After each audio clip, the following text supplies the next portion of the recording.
자, 2절에서는 와이어리스 랜 컨트롤러가 컨트롤 베이스드 AP에 대한 거를 제어하는 프로토콜인 Collision and Provisioning of Wireless LAN AP에 대한 동작을 알아보도록 하겠습니다. 앞에서도 말씀드렸다시피 지금 저희가 하는 와이파이 이 모듈에서는 엔터프라이즈급의 여러 와이어리스 AP가 도처에 흩어져 있는 거에 대한 제어하는 그런 기술이 포커스입니다.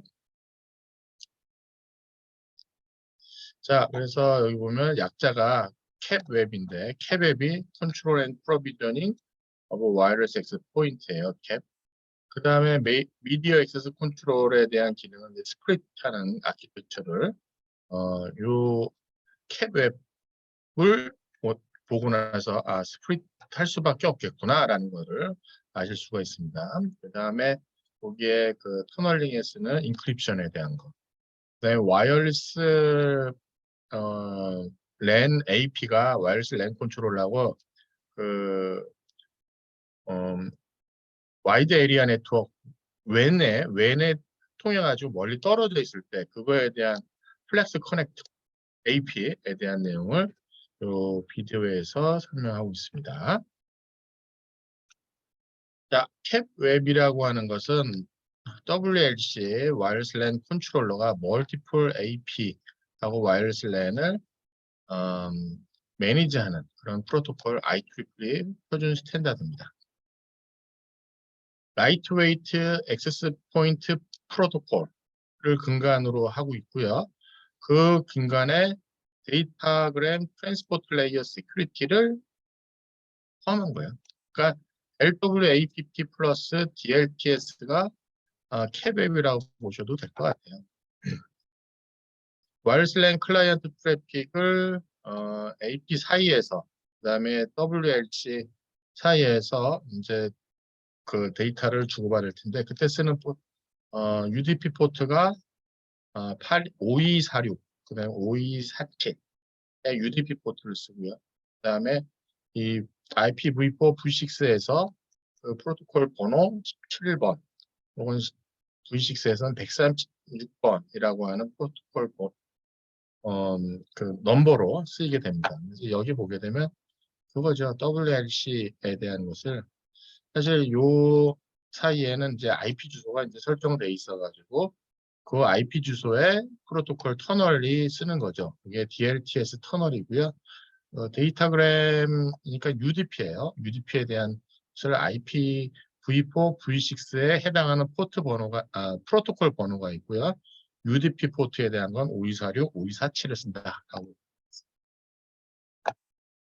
여기에서 이제 맥 계층에 대한 것이 왜 나눠지느냐. 이게 보게 되면 AP가 피지컬하게 해야 되는 기능이 있고요.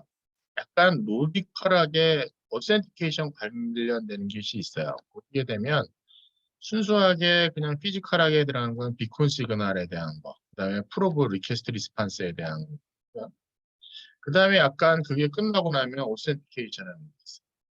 그리고 그 AP 내에서 패킷이라고 썼는데 그 프레임에 대한 에크라든가 리트랜스미션 같은 거, 그 프레임에 대한 큐잉하고 그 프라이어리티 하는 거, 그다음에 맥 계층에 대한 인크립션, 디크립션 순수하게 보게 되면 진짜 그 AP에서 바로 처리해야 될 기능들이 여기 AP 맥 계층이고요.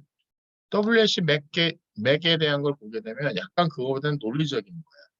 보면은 로밍하는 클라이언트에 대한 로밍했으니까 넘어갔으니까 그 사용자들에 대한 리어소시에이션에 대한 그 다음에 프레임 트랜슬레이션 다른 프로토콜로 트랜슬레이션 하는 건 또 다른 얘기잖아요. 프레임을 다른 트랜슬레이션 하는 거. 그 다음에 와이어드 네트워크로 보내는 거. 802.11 네트워크로 온 프레임을 뭐 이더넷 프레임으로 바꾸는 거. 이거는 약간 AP랑 약간 인디펜던트한 거라고 보시면 되겠잖아요. 그래서 그 캡 웹에서는 요거에 대한 맥을 두 가지 계층으로 나눈다. 그래서 AP는 각각 AP 맥에 다 있는 거고요. 그다음에 WLC에 대한 건 WLC에 모아서 이제 한다고 보시면 되겠습니다. 그래서 AP 맥하고 WLC 맥에 대한 기능으로 나눠져 있고요. 이 AP하고 WLC 사이에서 보게 되면은 이제 캡 웹에 대한 것을 여기 보게 되면 컨트롤 데이터가 있고요. 그다음에 순수 데이터에 대한 것이 있습니다. 컨트롤 관련된 거를 보게 되면 얘는 일단 요거는 이제 데이터가 왔다 갔다 하는 데이터를 보내는 거고요. 여기는 컨트롤에 대한 건데 여기 보게 되면 좀 더 인크립션 합니다. 근데 캡웹은 디폴트로 이네이블이에요. 캡웹 데이터는요, 디폴트가 디세이블이에요. 그러니까 컨트롤 데이터가 중요하니까 기본적으로 이네이블된 상태로서 동작을 합니다. 캡웹 데이터 보내는 거는 랜 데이터는 원래 심플하게 다 보이는 거 아닙니까? 얘는 그냥 디세이블 되어 있는 상태로 지나다니도록 되어 있습니다. DLTS라는 건 시큐리티, 터널링에 대한 인크립션에 대한 거를 정의하고 있습니다. 그래서 컨트롤 채널에 대한 거는 디폴트로 이네이블 되고요. 그래서 컨트롤 매니지먼트 트래픽은 전부 다 인크립해서 반면에 데이터에 대한 거, 어, 에 대한 거는 디세이블 됩니다. 디폴트가 디세이블 돼 있어요. 이네이블 되기까지 기본으로 이제 디세이블 돼 있다. 플렉스 커넥에 대한 얘기는 뭐냐면은 이게 와이드 에리아 네트워크, 그러니까 이 브랜치가 멀리 떨어져 있는 거예요. WLC가 여기 보게 되면 이 그림인데 이 그림을 딱 보게 되면 여기가 코퍼레이트 이제 본사고요. 여기가 브랜치예요. 근데 여기 보면 여기 AP가 여기 딱 있고요. 그 다음에 WLC는 여기에 있어요. 사실 이제 이렇게 하는 것은 여기 이제 브랜치에 있는 거에 대한 매니지를 정확하게 하기 위해서 하는 목적도 있습니다. 그래서 이렇게 됐을 때 보게 되면 여기 리모트 쪽에, 그러니까 이 와이드 에리아 네트워크에 멀리 떨어져 있을 때 여기 캡 웹에 대한 걸 가지고 WLC하고 이 AP사가 서로 연결이 되고요. 여기 멀리 떨어져 있는 AP를 플렉스 커넥 AP라고 합니다. 플렉스 AP 커넥은 커넥티드 모드가 동작하거나 스탠드얼론 모드로 동작해요. 커넥티드 모드는 WLC하고 연결되어 있는 거고요. 스탠드얼론은 WLC를 연결 안 되어 있는 거예요. 커넥티드 모드는 마치 앞에 그냥 옆에 WLC하고 AP가 같이 연결되어 있는 거랑 똑같아요. 그래서 얘는 캡 웹 터널 통해 가지고 WLC하고 데이터에 대한 여러 가지의 동작을 하고요. 그다음에 스탠드얼론 모드 같은 경우는 어떻게 되겠습니까? 지금 WLC 연결이 안 돼 있어요. 그러니까 잃어버렸어요. 커넥티비티를 잃어버렸어요. 그러니까 어떻게 되겠습니까? 얘 자기의 기본적으로 AP 100개에 대한 기능은 하고 WLC 기능에 대한 거는 아주 일부만 필요한 일부에 대한 것만 하고 데이터를 로컬하게 처리를 한다. 그리고 이제 클라이언트 오센티케이션도 외부가 아니라 내부에 있는 정보에 따라서 얘가 오센티케이션을 하는 방식이 되겠습니다.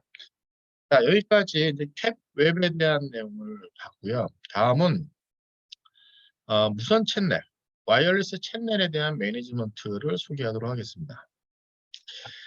이게 프리퀀시 채널에 대한 것인데 이게 와이어리스 채널이 이제 점점 이제 디맨드가 높아져가지고 채널이 이제 세츄레이션 되어 있습니다. 그러다 보니까는 이거에 대한 걸 이피션시하기 위해서 피지컬을 모뎀 기술이 있죠. 이런 기술이 있습니다. 다이렉트 시퀀스 스프레드 스펙트럼하고 프리퀀시 호핑 스프레드 스펙트럼이라는 기술이 있습니다. 이 프리퀀시 호핑 스프레드 스펙트럼이 원래 오리지널 스탠다드예요. 이것은 아마 우리 군대 갔다 온 친구들 무선 통신 장비 중에서 혹시 통신병 갔다 온 친구들 알겠지만 이렇게 프리퀀시를 이렇게 쏘는 주파수를 계속해서 달리해서 하는 겁니다. 그러면 내가 이쪽 주파수, 이쪽 주파수 사전에 안다면 그거 튜닝하면서 통신을 하는 프리퀀시 호핑이에요. 프리퀀시가 뛰어다니면서 하는 방법이에요. 그래서 보면 샌드하고 리시버가 여기 보면 샌드하고 리시버가 싱크로나이즈 돼야 돼요. 어떤 채널로 서로 이제 통신을 할지 알아야지만 하는 거예요. 그래서 내가 보내는 대역은 되게 조그만데 전체 대역 넓은 데서 스프레딩해서 쓰죠. 같은 맥락으로 다이렉트 시퀀스 스프레드 스펙트럼이라는 것이 있어요. 이게 이제 11B에서 쓰는 것인데 이거 이제 보게 되면 시그널을 스프레드 시켜버리는 거예요. 시그널을. 그래서 코드를 많이 집어넣어가지고 옵소고노라는 코드를 집어넣어가지고 하는 방식이에요. 그래서 802.11b에서 쓰는 게 DSS이고 오리지널이 프리퀀시 호핑 스프레드 스펙트럼이었어요. 그리고 지금 쓰는 11A, GNH에 쓰는 건 다 OFDM 방식이에요. 제가 여기서 무슨 말을 썼냐면 오소고노티하다는 말을 썼어요. 다른 신호는 다른 신호하고 오소고노란 코드로 코딩을 해요. 그래서 내 코드가 다른 신호하고 같이 가더라도 얘가 다른 신호들은 다 노이즈로 보이도록 이렇게 만들어지는 게 코드 기술, 오소고노티 코드에 대한 기술인데 그걸 프리퀀시 디비전에다 쓰는 것이 OFDM이에요. LTE도 OFDM 방식을 씁니다. 그다음에 아까 보셔서 알겠지만은 이전에 그 안테나에 보면은 마이모 써가지고 더 데이터 레이트를 높이죠. 그래서 OFDM이라고 하는 것은 이게 보게 되면 그 멀티플렉싱을 쓰긴 하는데 서브 채널 여러 서브 채널에 대한 것을 오토고노하게 이제 써서 쓰는 기술이에요. 그래서 뭐 이거는 사실 통신 이론에 나오는 내용이니까 자, 요 정도만 설명하고 넘어가도록 하겠습니다. 자, 채널 셀렉션에 대한 것이 나왔습니다. 앞에서 2.4GHz에 대한 얘기를 할 때에 여기 보면은 22MHz에 대해서 멀티플 채널을 어사인하는 것이 나옵니다. 그다음에 이제 5MHz 단위로 하는데 그럼 4채널밖에 들어가지 않나요? 4채널밖에 들어가 아니 그게 아니라 이게 상당히 이게 300메가 정도 됩니다. 300메가 정도에서 채널을 5MHz 간격으로 채널을 쭉 만들어. 그래서 이 멀티플 채널이 서로 오버랩이 됩니다. 지금 보시게 되면 사실 1번 채널 이렇게 있고요. 2번 채널, 3번 채널, 4번 채널, 4번 채널까지. 그럼 이게 우리의 이제 고전적인 그러니까 옛날 방식의 통신으로 하면은 이게 다 인터피어런스가 많아요. 그러니까 신호가 간섭이 일어나죠. 신호가 간섭이 일어나니까 그는 순수한 우리 프리퀀시 디비전 멀티플렉싱은 어떻게 합니까? 디비전 멀티플렉싱 이렇게 띄우죠. 이렇게. 요 간격의 가드 밴드를 둬가지고 여기에 신호가 여기 있는 신호하고 여기 있는 신호가 서로 겹치지 않도록 이렇게 하는 것이 원래 오리지널 FDM 방식입니다. 근데 그렇게 한 거랑 비슷하게 지금 여기 보시게 되면은 쓰긴 하는데 옆에 있는 채널하고 이게 여기 중첩이 되는 걸 볼 수 있어요. 근데 여기가 어떤 특징이 있냐면 오소고놀 오소노티 코드를 주거나 오소고놀 한 성질에 대한 걸로 이제 다시 한번 코딩을 해가지고 이게 이제 직교성이라는 뜻인데 직교성이란 1번 채널하고 2번 채널하고 뭐 3번 채널하고 서로 다른 채널로 보여요. 또 직교를 다 표현하기 어려서 그런데 채널 1하고 채널 2하고 채널 3 자체가 거의 뭐 전혀 다른 마치 로지컬하게 이렇게 보이는 것처럼 할 수가 있어요. 그게 OFDM 기술이에요. 그래도 가장 바람직한 건 뭡니까? 가장 바람직한 거는 여기 보시다시피 아예 피지컬하게 그걸 띄워줍니다. 나눠가지고 두 번째 신호는 이렇게 그 다음에 이제 세 번째 신호는 이렇게 간섭을 넣었습니다. 그래서 보면은 1번하고 6번하고 11번하고 이렇게 채널을 셀렉션해서 쓰게 되면 간섭을 아주 피지컬하게 차단을 할 수 있죠. 그래서 이제 베스트 프랙티스예요. 베스트 프랙티스. BGN에서 여러분이 멀티플 AP에 대한 걸 설정할 때는 non overlapping 할 수 있도록 1번, 6번, 11번 채널을 어사인해서 쓰게 해주는 게 바람직하다는 내용이 되겠습니다. 마찬가지에 대한 내용이 되겠습니다. 여기는 5GHz 스탠다드에서 5GHz 스탠다드에서는 5GHz는 기본적으로 한 채널하고 한 채널이 20MHz를 떨어져요. 그러니까 조금 더 낮죠. 그래서 보시게 되면 간섭되는 것이 이게 세 개의 곁에 그만큼이 같아요. 그러니까 지금 여기까지 해보게 되면 여기가 지금 40번 채널이 이렇게 올라오고요. 여기 이렇게 보면 44번 채널이 올라와요. 그러니까 이거에 대한 것을 논 오버래핑하기 위해서는 바람직한 것은 36번이 여기서 끝나고 그다음에 여기서 올라오는 48번 그다음에 여기 끝나서 여기서부터 올라오는 10번 그래서 논 오버래핑 채널에 대한 것을 이렇게 그래서 여기는 20MHz 단위로 뛴다는 것만 여러분이 보시면 좋겠고요. 좀 디테일하게 공부하고 싶으신 분들은 이 피지컬 채널에 대한 것을 따로 좀 보시길 바라겠습니다. 자, 와이어리스 랜 디플로이하는 그 이제 어떤 행사를 하기 위해서 혹은 뭐 상시 여기에 그 네트워크에 대한 거를 AP를 이제 설치를 해야 될 이유가 생겼어요. 그때 이제 어떻게 할 거냐에 대한 얘기예요. 그래서 일단 지오그래픽 레이아웃을 지금 2D로만 고민했습니다. 2D로 만약에 3D로 생각하면 또 이제 헷갈릴 수 있긴 한데 일단 2D로만 했어요.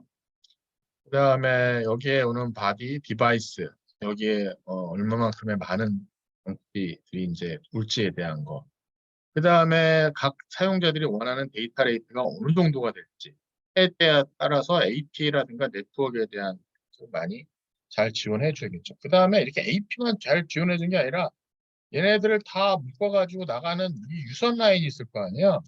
이 유선 라인도 상당히 중요합니다. 이 유선 라인 자체가 여기 있는 걸 다 들어와야 지원해 줄 수 있어야 되는 거죠. 지금 보니까 와이어리스 랜 AP가 4개가 지금 있는 것이 되겠습니다. 넌 오버래핑 채널을 될 수 있으면 좋겠고요. 트랜스밋 파워 세팅. 트랜스밋 파워를 컨트롤 할 수 있는 장비면 좋죠. 그래서 아마 뭐 이렇게 그 시스코 장비 와이어리스 랜의 AP 같은 경우는 저렇게 파워도 컨트롤을 할 수 있는 기능이 있는 것 같아요. 통상적으로 우리 홈 라우터는 그런 기능이 없습니다. 그리고 저거에 대한 건 이제 우리가 ISM 밴드라고 하는 것이 쓸 수 있는 게 아마 10mW일 거예요. 최대 출력이. 그러니까 10mW 내에서 줄이는 거죠. 최대 10mW니까. 이렇게 되면 이제 셀 바운더리가 좀 작아지고 그런 식의 컨피그레이션을 할 수가 있는 것 같아요. approximately circular coverage 어떻게 커버할 건지에 대한 것이 상당히 중요한 부분이 나오고 있습니다.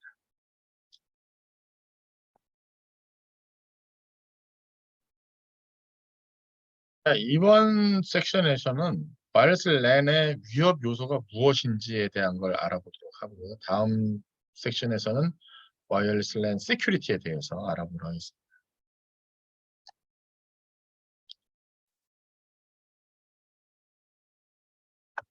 여기에 나와 있는 게 이제 데이터 인터셉션, 와이어리스 상황이니까 얼마나 쉽겠어요? 네, 와이어리스 인트루더, 침입자, 그 다음에 도스 어택, 그다음에 러브 AP, AP를 숫자를 주는 거죠. 그거에 대한 스레트에 대한 비디오가 와이어리스 세큐리티 오버뷰. 와이어리스는 기본적으로 오픈되어 있습니다. AP가 있는 거에 대한 것을. 그러니까 이게 아웃사이더들이 상당히 공격하기가 쉽고요. 이게 건물 안에 못 들어오니까 건물 바로 옆에서 밖인데 건물 옆에서 와이파이를 잡아가지고 공격도 가능한 그런 것이 가능하죠. 론트 인플로이 한번 찾아보세요. 저도 이거 생각이 안 나는데.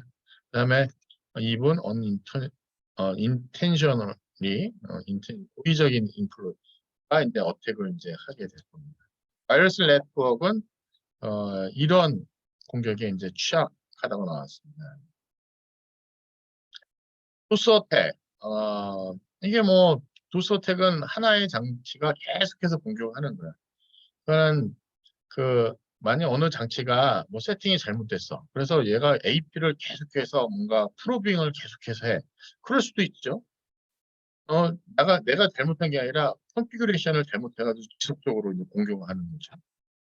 와이어리스 커뮤니케이션을 그냥 전파로 이제 고의적으로 이제 스톱을 하는 수도 있습니다. 피지컬하게 와이어리스에 대한 그거를 이제 간섭해가지고 할 수도 있고, 액시덴셜, 사고난, 고장난 어떤 그 인터페이스에 의해서 자우전 도스 공격이 어, 보이던 악이던 보이던 악이던 그걸 할 수가 있죠. 그래서 이거에 대한 도스 어택을 미니마이즈를 해야 될 것 같아요. 보게 되면 improvely configured device, malicious attack, harden all device, keep password secure. 그러니까 하기 위해서 어떻게 되겠습니까? 리스크에 대한 멜리스. 키 패스워드 시큐어하게 하고 백업 유지하고요. 그다음에 올 컨피그레이션 체인지가 인코퍼레이트 오프아워에서 이루어질 수 있도록 또 해줘야 되고 뭐 그런 내용이 있습니다.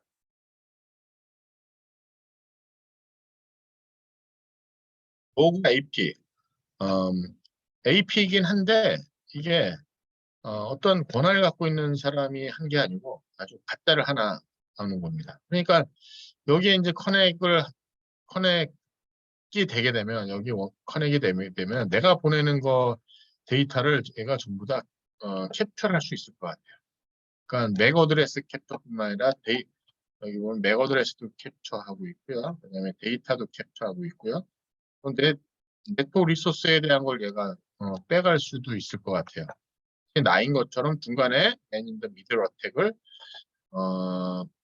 내 서버나 내 리소스에다가 마치 중간에 껴서 나인 것처럼 하고 내 리소스를 들어갈 수 있을 것.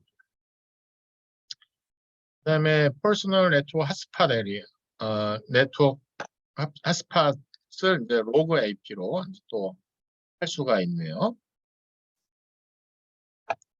그러니까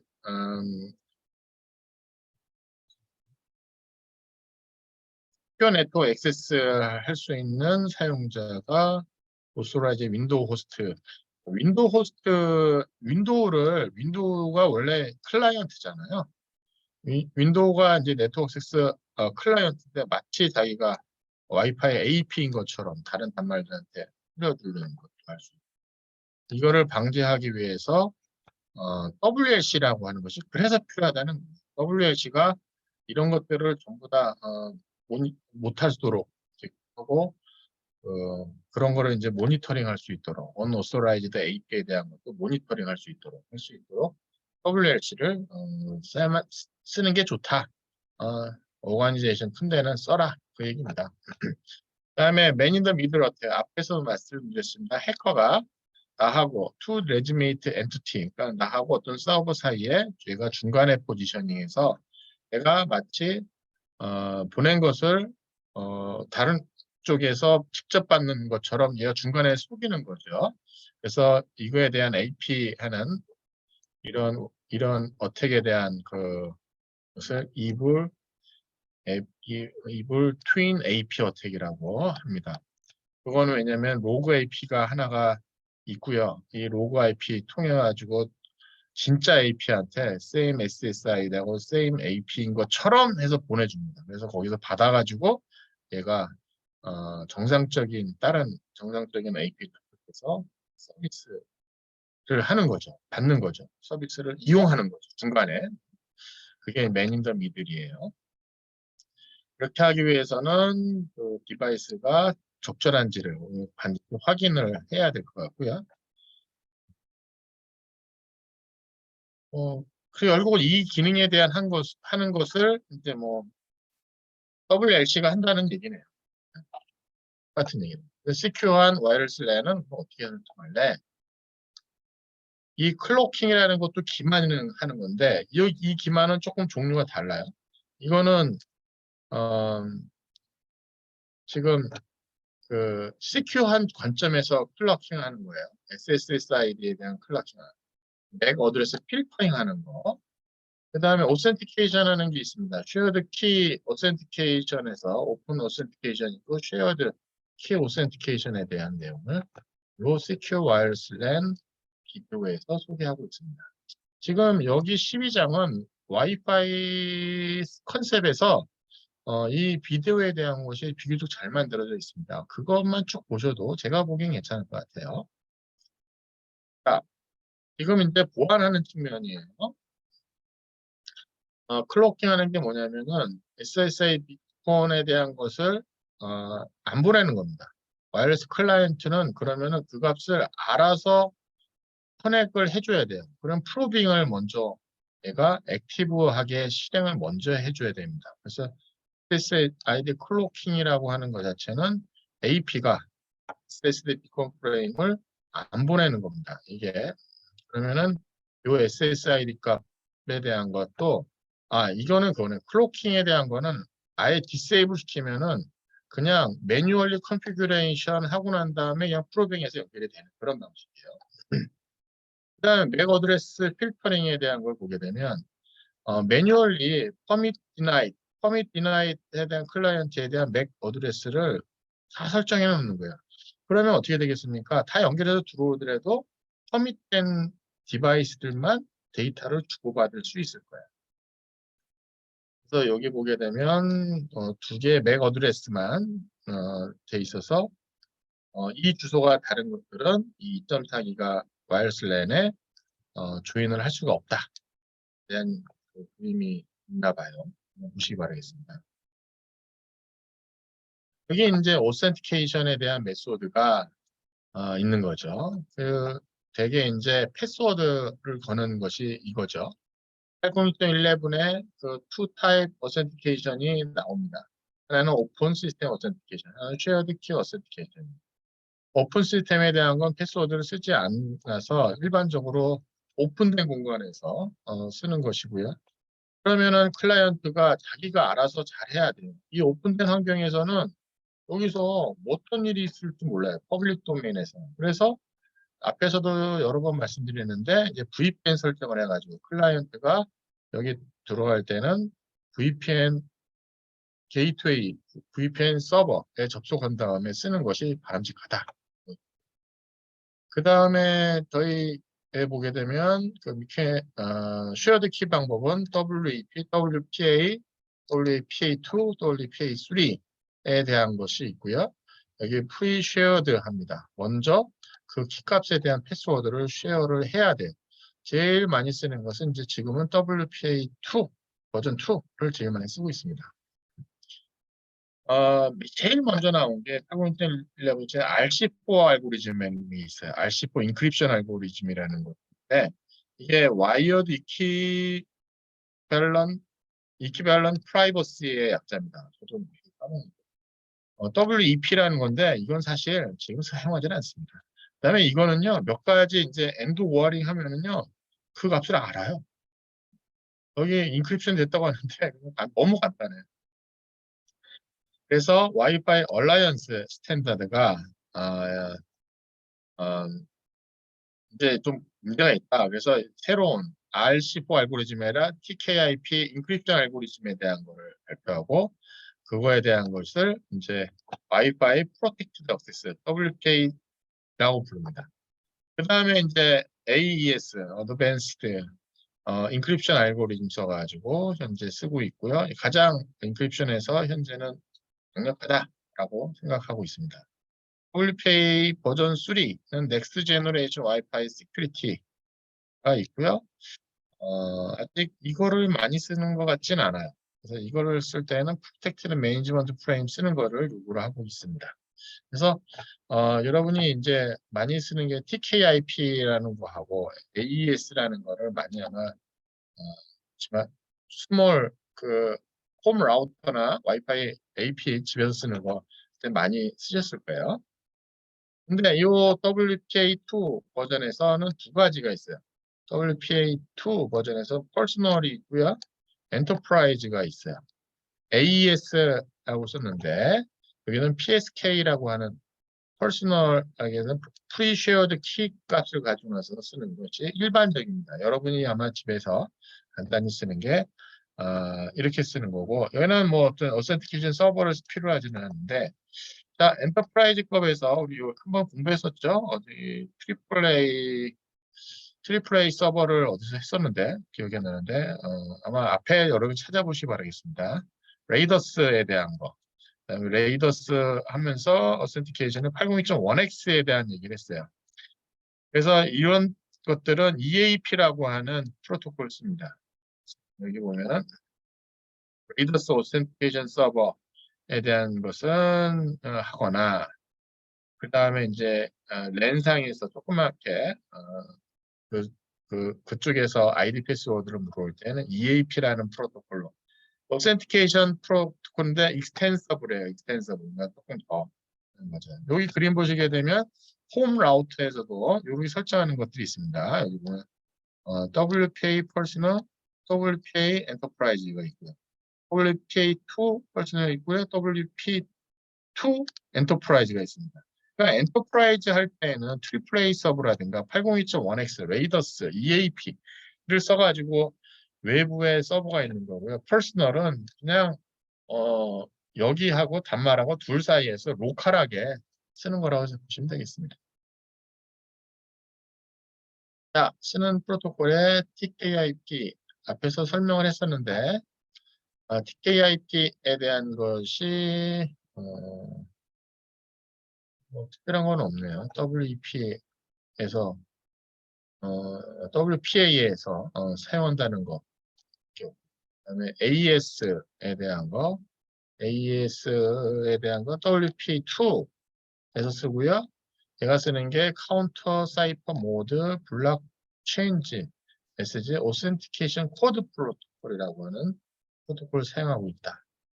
그래서 인크립션하고 뭐 하는 것을 바꿀 수 있고 뭐 그런 알고리즘에 대한 스탠다드 내용이에요. 이것도 제가 뭐 디테일한 설명은 여기까지만 하도록 하겠습니다. 자, 만약에 이것을 만약 엔터프라이즈다 우리가 보게 되면 WPA든 WPA2든 엔터프라이즈로 한다. 그럼 트리플 A 레이더스 서버에 대한 거를 우리가 설정을 해야 됩니다. 그럼 얘가 트리플 A 서버니까 IP 주소 설정해야 되고요. 리모트 쪽에 서버의 IP 주소, 그 다음에 걔하고 포트 번호 뭘 쓸 건지, 그 다음에 걔하고 쉐어드 키가 무엇인지 이 세 가지를 설정해 주면 됩니다. 그렇게 되면은 아이디 패스워드에 대한 거는 이제 이쪽 트리플 A 서버에 있는 걸 가지고 해야 되겠죠. 802.1x 스탠다드로도 이제 핸들링이 됩니다. 802.1x하고 트리플 A 서버에 대한 거는 레이더스에 대해서는 앞에 맨 시큐리티에서 설명했던 것 같아요. WPA3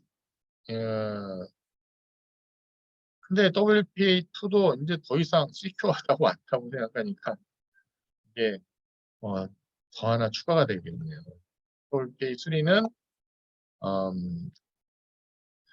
스와트 브루트 포스 어택에 때문에 그거를 막기 위해서 simultaneous authentication of equal이라고 하는 걸 써가지고 막을 수 있나 봐요. 그 다음에 엔터프라이즈에 대한 거는 802.1x EAP 앞에서 썼던 것이고요. 여기 인크립션하는 키 값은 192비트 상당히 이루어진 거죠. 그 다음에 시큐리티 프로토콜을 서로 이제 믹싱하는 거는 하지 않는다는 얘기를 쓰고 있습니다. 그 다음에 오픈 네트워크. 오픈 네트워크는 아무것도 안 쓰는 겁니다. OWE 이건 와이어리스 트래픽에다 이런 오픈되어 있는 인크립션을 쓰는 거지. 이거는 거의 뭐 오픈된 그 인크립션을 쓰는 거라고 보시면 될 것 같아요. 네, IoT 온보딩. 어, 이게 왜 IoT라고 하는 게 계속해서 이제 나오는데 이거 잠시 제가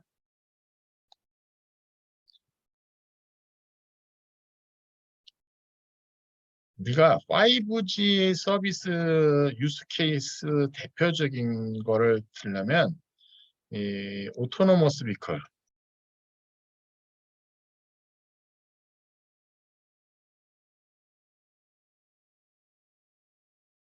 하고 그 IoT 뭐 표준 용어는 매시브